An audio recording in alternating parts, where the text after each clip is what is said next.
Thank you, everyone, for joining another episode of Next in Queue. My name is Rob Dwyer, and this is the podcast about contact center and CX professionals.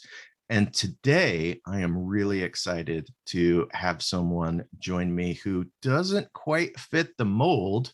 Professor Ryan Warriner, how are you? Thank you for joining the show. I'm doing great. Thanks for having me on. Well, I brought you onto this show because you are a master of communication, we might say, and we're going to get into that. But first, let's learn a little bit more about you, where you're from, and maybe where you grew up. Sure, yeah. I grew up in Southern Ontario in Canada. And, but yeah, so I grew up there mostly. And then I moved to New York. I went to school in New York for a little bit and went to school in California for a little bit and started my first professional job. I started teaching in Australia, actually, and Wow. as a school teacher, yeah. And then, yeah, taking a stroll down memory lane here. I wasn't expecting this. Uh, and then, yeah, and then I came back to Ontario and continued teaching there. And then I just decided there was a number of, life happens, a number of things happen in parallel. And at somewhere along the lines, I kind of got organically pushed into higher education. I felt like I could make more of a difference there, and there was more opportunities there. So I went, continued my education, got a second master's, and started a doctorate program to teach to become a professor. And yeah, and then like I said, in parallel, I was doing consulting and coaching, and organizations had come to me on the side and had asked me, can you help us with onboarding our new employees, or can you help us with how we're going to make this pitch? We need more investment, and Right. we need to structure this. So there was a lot of things happening at once. I know I'm kind of condensing 14, 15 years of activity into 30 seconds, but yeah, does that kind of give you what you're looking for? Yeah. So tell me about Australia. How did that come to pass? Because that seems a little bit out of the way. Yeah, it is actually. Now it's funny you mentioned that. Now in hindsight, looking back, it does. It's not something that, the average person would do. At the time when I had graduated from teachers college, there wasn't much opportunity in Southern Ontario. Well, actually, in all of Ontario, for teachers. Teachers was kind of it was a big. There was many individuals who were going into that profession at the time. So the market was kind of flooded. There wasn't a lot of opportunity. And I just happened to have a family member, my uncle, who was previously, he was a teacher in Ontario, and he moved to Australia and became, him and his wife, my aunt, became teachers there. So after I completed, all my credentials, they had kind of, put the bug in my ear saying like, why don't you come here? We need teachers here. There's job for you here. And I was young at the time. I think I was like 21 or 22. So, when you're that age, you're like, yeah, what the Yeah. heck? Let's hop on a plane. What's worst could happen, right? And you don't realize it's like 30 hours away from everything and everything from like the lights, the outlets are totally not what you expected, and everything's different there, new culture. But at the time, you think, oh, I'll figure it out, right? And you do, but yeah, so that's how that kind of happened. I can tell you in one word, it was hot. It was coming from someone coming from Canada. It was hot. Like I never experienced before. Yeah, I have to imagine, right, Ontario. So for our American listeners who may not be super strong with geography, so you're very close to New York, very close to Niagara Falls, right? Yep. Um, so very northern climate. And then what city did you end up in Australia? I bounced around a little bit, but I predominantly was in Perth, which is Western Okay. Australia, Yeah. and then I made my way progressively up to Darwin, which is Northern Australia. And yeah, like I said, like you've never experienced heat, like you, like I said, oh, that's one thing when people ask me, it's the first thing that comes to mind. I just could not fathom it. It took like a long time for every day. It was like, really again? Just Groundhog Day, but with heat. Yeah, Yeah, exactly. good times. So you moved back to Canada, and then you were doing a lot of instructional design. along with training. And I always look at that as a fascinating combination because I feel like there are very different skills that are required for instructional design versus actual training delivery. Hmm. Which of those did you find more enjoyable, and or was there a specific challenge with one or the other that you struggled with? Yeah, you know what's funny? I get asked that a lot because many people, just like people are either listeners or they're readers, the way they process and basically take in information, receive and process information. In education or in training, people are predominantly either the designers or the deliverers. They Yeah. they tend to gravitate to one another. I find myself really a combination of both. Now, which do I prefer to do? I prefer to deliver because I just love being in front of people and speaking. But at the same time, if you don't have a well orchestrated plan, if you're not on stable ground, you don't have that platform that you can kind of go out on a limb on. And seasoned speakers know what I mean. But if you have concrete information, a good plan to go off of, then you can integrate a story or an experience that lends itself to the point, or you can kind of adjust because you know that you're going to come back to your home base, your foundation. So yeah, I learned pretty early on that they mesh together, and the more you think about that, like the more you deliver, it helps your planning because then you can kind of envision how it's going to unfold, and depending on what your goals are of the session, what you want the your audience members or your trainees to come away with, you can really help shape that the more experience you have delivering. Yeah, absolutely. I mean, that really rings true for me. I remember early in my training career, we would have a lot of upskilling or cross training, and there would be multiple sessions because you could only get so many people. This was live in person, and you could only get so many people into a room at a given time. And I, a lot of times we didn't have a lot of time to prepare for these, right? So we're given the material relatively soon before we had to start training it. And I always felt very unprepared for the first couple of sessions. And then I would try different things and just kind of see how they landed. And then like, I felt bad for the people that were in the early sessions because they were the pigs. By the end, I had it down, right? I had the cadence down. I had, right, all of the little devices that I would use throughout that training session. I'd already tested them out and I knew what worked and what didn't work. And I feel like that's part of that plan that you're talking about. When you have the time, you can work that stuff out. You can practice it a little bit and see, okay, how is this going to work so that the first time you deliver, you feel way more prepared. Hmm. Absolutely. So today you are a professor of communication at McMaster University, but you are also the director, the trainer, the executive coach. You have a lot of titles with professional presentation services, Hmm. and then you have written a book, which I'm excited to get. It's on the way.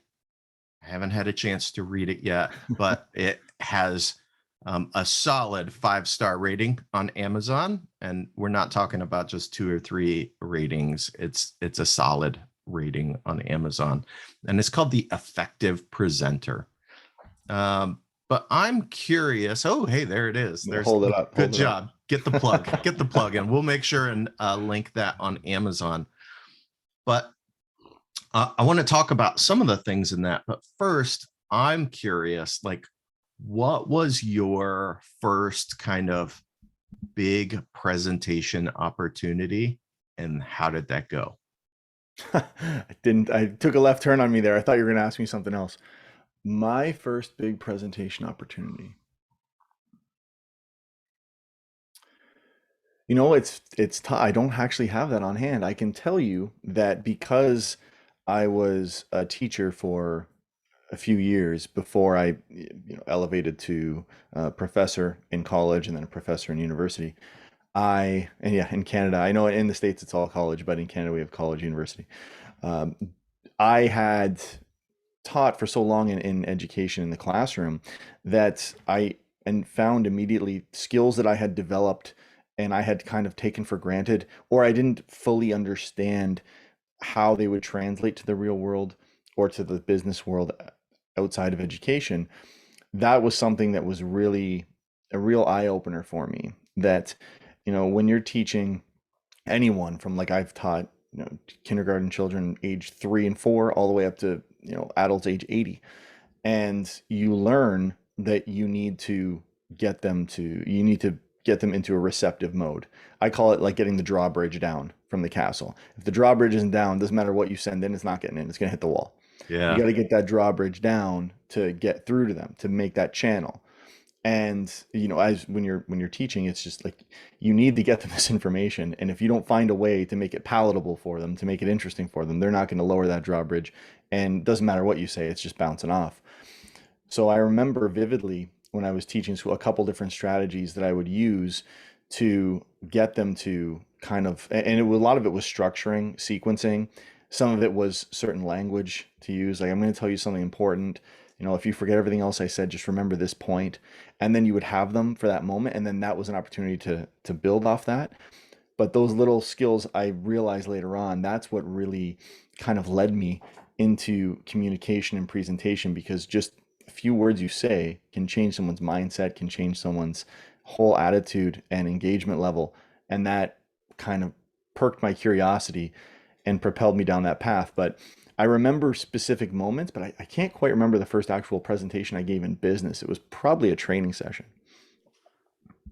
Fantastic. I absolutely know that some of the things that you say, I have very specific memories going through my mind that I remember exactly how I felt in that moment. I'm wondering for you, do you find it more challenging, or is there a difference between teaching children versus adults? Yeah, well, yes. So there's differences and there's similarities, but it's actually times have changed now. So I haven't been in the classroom with children in quite a few years, but from what I remember, from what I recall, they are, just they're used to processing data. It's funny, I wrote an article on this recently. They're used to processing information so quickly because they've had technology, especially the children now, right? Some of them have used an iPad before they've learned to walk, right? Like, It's crazy. Yeah. it is, right? But you think about it, and they're just so adept at finding the correct information so quickly. Whereas I'm sure when you and I were, if we wanted an answer to a question, we had to read like, 4 books, try to find out exactly what we're looking for. And even then you might not find it. And now it's just like poof, it's at their fingertips. So they're used to receiving information in a totally different way. So because of that, they tend to gravitate towards that. And sometimes, they can appear bored or disinterested, but it's actually because they've already arrived at the answer and now they want to know what to do with it. And we're still explaining to them how to get to the answer sometimes. At least I'm speaking from my own experiences. That's one thing that kind of like one realization that I came to. But the with regard to training adults, I find that they're a little bit more invested because they can see, because when you make the connection, when you tell a kid like, oh, you're gonna learn that, you're gonna love this one day you're gonna thank me that you learned this, and they're like, yeah, okay, I want to go outside and play, or I want to go back on my iPad, right? Right. But when you're talking to an adult and you're saying like, this will help you close more deals, or this will, get you the funding you need, then they're like, okay, you got me, because their priorities are just different. Do you understand? Yeah, absolutely. There's that immediate application that they have in mind can be far different than a kid who maybe is learning algebra and going, I don't, when am I going to use this? Correct. Exactly. Precisely. Yes. And it turns out algebra we use a lot. Geometry and calculus, not so much, it turns out. So what led you to write the book? I mean, obviously you've been doing this professionally for quite some time.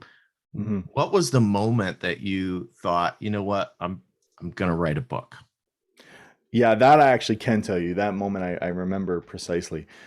So what happened was over the years. So I think I started professional presentation services. It started as just me. Like I had helped. I had a few friends. I've told the story a few times.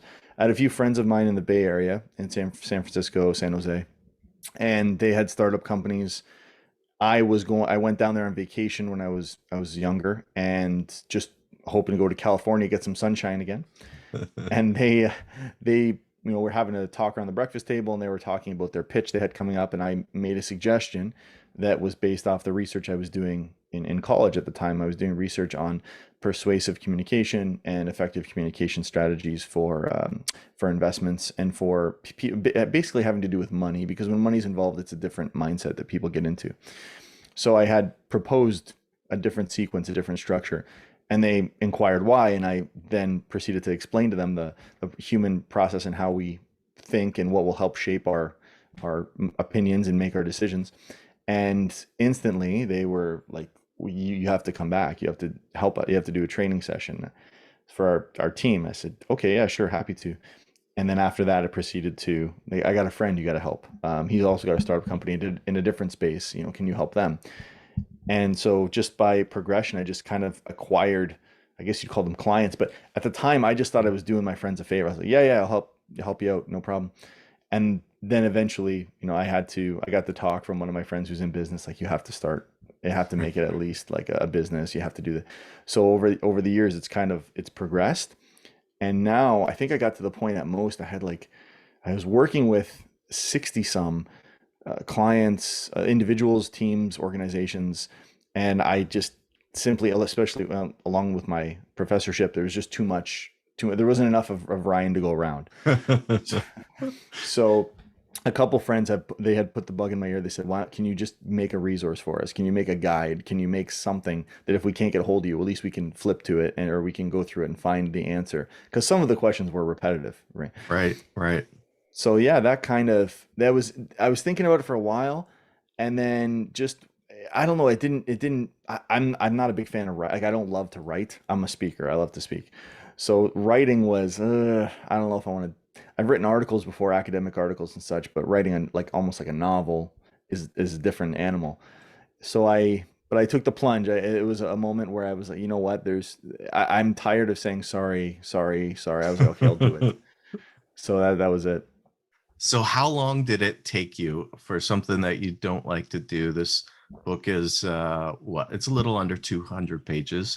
Yeah. It's not super long, but it's also not super short. Yeah. How long did that take? Yeah, it took to write the book itself probably took oh it wasn't like a 40-hour a week thing, so it was like chipping away here and there. But I would say probably about 8 to 9 months. And the revision process probably took another year. So it was a long, well, it was like I said, I was chipping away at it, and I had to, I had my publisher who was, they're editing it too. So everyone was kind of working on it together. But yeah, it was, and I think back on it, the whole publishing process was new to me. And I didn't realize this too, because I usually go by pages too, but in the publishing world, they go by words. So it's kind of funny now because people ask me, how long is your book? And I'm like, oh, 60,000 words. And they're like, I don't know what that means. Yeah, I guess I hadn't ever considered that, so I'll keep that in mind for my first book. I'm not sure what that book's going to be just yet, but I'll keep that in mind. I learned something new today.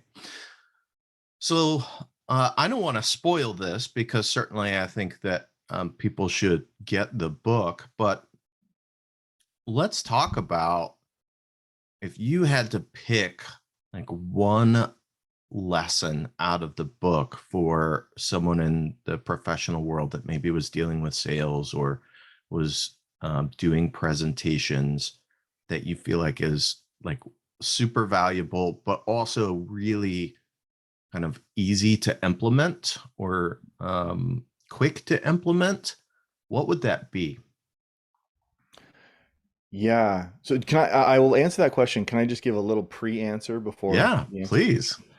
So the book itself, the way for listeners out there who haven't read it yet, the effective presenter, the way I designed it was based off a framework. And that's the way. It's not so much the way my mind works, but after having so many conversations and coaching so many people on delivering presentations, I realize if you have a set structure, a formula for them to follow, right, like A plus B equals C type of thing, that they feel more comfortable with it. So what I have done was all of my years teaching presentations, delivering presentations, coaching presentations, researching presentations, I had taken all of that data and I've created a 9-step framework. And if you, it almost looks like a hopscotch chart, like a little pyramid of boxes. And if you go through in the correct sequence and you complete the framework, you will have afforded yourself the highest probability of success. It means you've left nothing to chance. You've, identified everything that's worthy of being identified, and the chances are you're going to achieve your desired outcome. So each of the chapters in the book is going into detail on each of the steps. Now, one thing that I found particularly um, interesting, and I almost took it to heart, was that every presentation book that I have read previously, which I think there was like dozens, it was like 20 different books I read on presentations. Each of them discussed how important a component was. For example, the audience. They would say, "Oh, the audience is the most important stakeholder," which they are. But and they would just go on at length to discuss why, and et cetera, and how the interactions can unfold. And but the one thing they didn't, that I always get asked, whether I'm teaching an MBA class on business presentations or I'm training, is okay, I know my audience now. What does that matter? How does that help me? Right? How does that inform what I include? And then how does that help my delivery of it? Like, people, you're telling me the audience is important. Good. I know my audience. What do I do with that? Right. There's Right. like a missing link there. Right. Yeah. So that's one of the things I focus on. It's really important to me that in each of the chapters, with each component, for example, know how much time you have, right? Well, what does that mean? And then once you know that, how do you plan for that accordingly? What's a couple strategies you can do to, because for me, it's like I need to give people tools and resources so that they can use it. It's not just, oh yeah, and just tell you how great the audience is. And then, by the way, yeah, good luck figuring out how you're going to get through to them now, right? So that's basically the premise of the book, and it's meant so that you can, from start to finish, of course, but also, like I said, if you need help, visual aids. Oh, how did Ryan say to design visual aids? Oh yeah, picture on the right, text on the left, right? So like things like that you can just dip into it afterwards. But one thing I can tell folks about that's probably the most important, and even if you don't read the book, just remember this: in any interaction, whether you're leading a meeting, or whether you're pitching something, you're selling something, whatever it is, you have to have your desired outcome identified. And you need, the more specified you have it, the more likely to bring it to fruition. Now, again, many people know this, but what they don't know, and what I have come to via research and experience, and I tell people, is have tiers of what success looks like. So have your best case scenario. What is the absolute best case scenario, right? If you're selling, I don't know, a vacuum cleaner, maybe it's that you sell the vacuum cleaner to the customer and they refer you to two of their friends and their sister, and now you sold 4 vacuum cleaners in the same call, or all done, right? Maybe that's the Right. best case scenario. And then you want to have your medium, which in this scenario that I just made up off the top of my head would be, maybe you just close the sale with the 1 vacuum cleaner. And then your bare minimum, you have to have that. Like, if all else fails, what do you have to come away with? And more often than not, when I'm coaching folks, it's usually at the bare minimum, they want to see you as prepared, professional, and polished. Basically, they want to respect you and say, I would work with you again. Or if you phone me again, I'll pick up the phone. I don't, you're not going to be that person that's like, I don't want to talk to them. They're going to be like, this person treated me with respect. They were prepared. It wasn't the right time for me, or I had a prior commitment, but yeah, definitely they're a good person. Yeah, That's usually the bare takeaway. that's interesting as a bare minimum. It feels to me like setting up the stage for potentially a future sale, even Correct. if you don't make it there. Yeah, we would call that building your brand, your individual brand. And at the end of the day, that's going to pay residual, like that's going to pay dividends down the road. But you'd be surprised. Oh, I'm sure you wouldn't be surprised, Rob, but some folks would be surprised how many people in sales currently will go into a sale just saying, okay, I got to go off this script. or I got to tell them, that this will help them this way. That's all they know how to do, right? The whole building rapport with them, the whole, making sure that they're professional, and that, like, they don't think about the tiers. They don't think about, really, what am I doing here, right? That level of thought does not occur to them, and it's unfortunate, because when you have that level of thought, you have that reflection, it really does guide your questions, and it'll help you arrive at better results. Simple as that.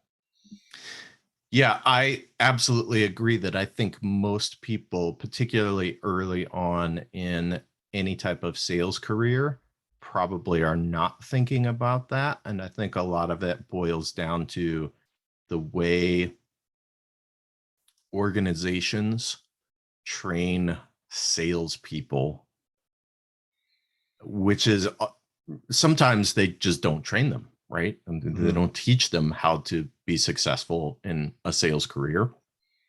Or they just give them very specific tools, for instance, like a script. And a script can be very useful when you're getting started, but it doesn't necessarily um, help you make those connections that you're talking about, where I take it to the next level. And I think about what's unique about this person and how I can take, the techniques that I know, but actually make it apply to this individual. Absolutely. It's again, going back to the audience, but people, I mean, we're all guilty of this because we're human beings, but we're kind of like egocentric sometimes. We're stuck in our own world, like, I need to make this sale, right? Or that's my goal. But the person on the other end, they've heard a script from five other people that day, right? and Yeah. and you delivering the same, like, if you put yourself in their shoes, they're like, hey, this is just another person reading a script to me. Right? It's not Hmm. like this is gonna, oh yeah, this is the one I'll say yes to, right?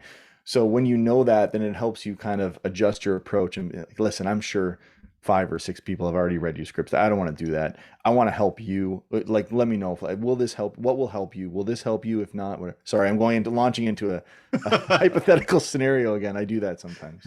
No, I think that's good. I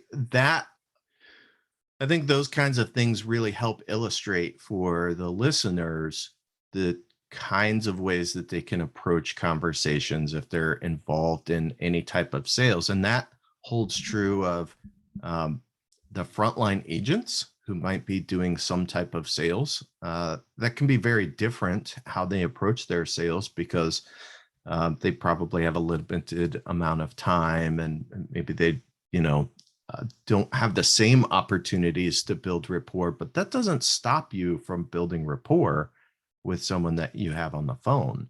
Hmm.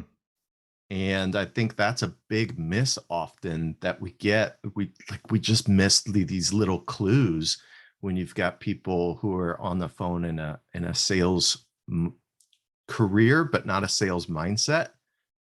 They miss the little clues that are opportunities for you to make that connection with someone and just build a little bit of rapport, because they're focused on, I need to get through this sales process, not focused on the outcome like you're talking about. Yeah, absolutely. And I can't tell you, I know a lot of people say it, but I literally cannot tell you how many, whether it's entrepreneurs pitching to an investor, or whether it's people selling, people in sales, when you have your brand and your message is, I'm here to help you, I'm prepared, I have all my ducks in a row, and if I can't support you today, that's okay. Maybe down the road we can connect again. I can't tell you how many times that has, like I said, unforeseen benefits, right? We human beings, our mind is kind of warped. Like, we have this phenomenon that's, what we see doesn't exist. That's what we think. If we don't see it, it doesn't exist. And Dr. Daniel Kahneman wrote about this in his book, Thinking Fast and Slow. And one of the things is, we don't realize that the investor that we pitch to, even though I'm pitching a new toothbrush or something, that they don't have the resources to support me. But guess what? They rub shoulders with 15 other investors. One of them's in healthcare. And then a week later, I get a call from some other investor. And I thought the pitch went horrible because they declined. But now I get a call, hey, I heard you're working on something interesting. Can we set up 15 minutes? And all of a sudden, like, whoa, where did that come from? Right. Well, it came from because you were professional, you were polished. You didn't see that happening behind the scenes, but that's what happens. And the more you do that, the more that things gravitate towards you, the more opportunities you'll realize. because you're presenting yourself as someone who will support others, someone who's willing to looking to add value. It's not someone who's looking to take and then run away, right? You're not like a snake Yeah. oil salesman. You're someone who's like, listen, I want to help you. I want to continue to help you because I want this to be a win-win down the road, right? And if you can't let me, if I can't help you, let me know, and I'll either adjust my something, I'll find something else for you, or you let me know when you're ready. But that's what people want. They don't want to be pestered, right? They want to know they have an asset and an ally, not something they have to like keep at arms, like keep pushing away. Yeah, it reminds me of the old adage that people don't buy products, they buy people. Yeah, And it yeah. really is all about that relationship. And that holds true of recommendations as well, right? I Mhm. know personally, I've connected people because, hey, I've talked to this person, and yeah, I don't need or really want what they have, but I run into someone and I'm like, oh, you know what? I've got someone you should talk to, right? And it's because I liked that person. And to your point, I felt they were prepared, professional, like that. I'm willing to put someone else into contact with them because I think they'll get treated the right way. And that is long term a huge advantage. Oh, absolutely. I mean, I can tell you firsthand that like my my insurance agent here, my local insurance agent where I'm stationed, it's not like I'm probably paying $8 more a month or something more than that I could be getting, right? And Yeah. people are like, "Oh, why would you do that?" Well, because I have a connection. He'll text me or he'll let me know when something's happening, or hey, here's this, or if I want to call him, he'll pick up the phone. Like, you know what I like that kind of connection, that rapport is what people want more than they want the service of the product that you're. So that's more valuable. Knowing that they can trust someone, Hmm. that's worth a cost in itself, if that Yeah. makes sense. Absolutely. Absolutely. So great advice for all of you out there that might be doing anything with sales for sure. But even if you're just doing a presentation that's not sales, getting that rapport can really just go a long way. So I mentioned before that I encourage everyone to read the book. So, where's the best place for them to get a hold of this book? Because I know it's actually sold out a couple of print runs. So, where's the best place for them to get a copy of The Effective Presenter? Yeah, thank you for mentioning that. That was another whirlwind. There's the whole publishing a book process for me was new territory because like when you publish academic articles in higher education, it's it goes to a review board and then it's like in a journal. But when you publish a book, it's a whole another animal. The best price is on Amazon for some reason. I'm not sure. So it's available anywhere books are sold, but it's available on Apple. It's available everywhere. But for some reason, yeah, the best price is on Amazon. And yeah, that was something. Sorry, I'm just gonna piggyback on. That was something that was interesting too. Like, my publicist called me the day before it was scheduled to come out. So it was supposed to come out January 28th, I think. And then it came out on January 27th. I got a phone call, and my publisher is in England. And up till that point, we'd only spoken a handful of times. Usually our correspondence was through messaging or email. And when I got the call, I was like, oh, something happened with the book. Like they're not gonna like I was like, oh, it was gonna be negative. Our minds go negative, right? So I'm like, Right. oh, what now? Right? Because there's an issue before with the cover and everything. I'm like, oh, what now? And they're like, yeah, so we have a slight problem. Your book sold out. And I said, what do you mean sold out? I thought we ordered extra copies. Like, yeah, we did. We sold those out too. So I said, I was like, what does that mean? Like, what does that mean no more? Like, no, it means there's going to be a delay. So, just tell everyone that you're going to. I was like, oh man, it kind of blew my mind for a second. I had to like recalibrate and I was like, okay. And then, yeah, but now there's more than enough to go. Now they've printed like extra thousands and thousands of copies. So we're good. So feel free. It'll be on its way shortly. I'm sorry you haven't received yours yet, Rob. I felt bad about that. That's it's okay. It's on the way. I actually did get it on Amazon, so I'll make sure and include the link so that everyone can get it there. And then obviously, you do have professional services. So what's the best way for someone to get in touch with you if they're looking for something more than the book? Maybe they want some coaching, or they're looking maybe for some help with their team or whatever the case may be. Yeah, so you can get to me on LinkedIn. That's no problem. You can connect with me. It's just Ryan J. Warner. Or we have Professional Presentation Services has its own page on LinkedIn. Feel free to follow us. I'm always posting articles, free resources. On professionalpresentationservices.com, there's a messaging feature on there. There's a contact form, so you can feel free to fill that out. Typically, people fill that out for speaking engagements. Lately, it's been a lot of speaking engagements on the book, but yeah, if you're looking for coaching or if you're interested in some training, feel free to drop me a note on there. I'll do my best to accommodate. Lately, like I said, since the release of the book, and I'm glad the success of the book, it's been requested a lot of me to deliver talks, but training and coaching is definitely something that's near and dear to the heart. So let me know, and I'll see if I can help you out. And just the last thing I would add is on professionalpresentationservices.com. I have a mailing list there. It's absolutely free, and I give a top tip of the week, or I give away a speaking strategy every other week. There's a bi-weekly dispatch, and it's very short. It's only about 300 words, 250 words. I know, one page. Sorry, one 300 pages. It's about one page, maybe a little less than a page, and it's just a quick, digestible tip that you can plug and play and increase the value of your next speaking engagement, your next meeting, anything like that. I love that. I love that. Thank you for mentioning that. And we'll make sure that all of those links get in the liner notes. So if you want to go reach out and contact Ryan, be sure to check out the liner notes and you'll be able to do that. Ryan, I want to thank you so much for joining me here in Next in Queue. It's been great having you here. Oh, it's my pleasure. And anything you need, yeah, feel free to reach out. Happy to come on here whenever you want. Yeah, and we should say this is not coming out this day, but we both had to wake up a little extra early because we lost an hour of sleep last night. So that's okay. We're getting it taken care of. Yes, your hair looks great. Mine does Thank you. too. I It's had to double fantastic. check.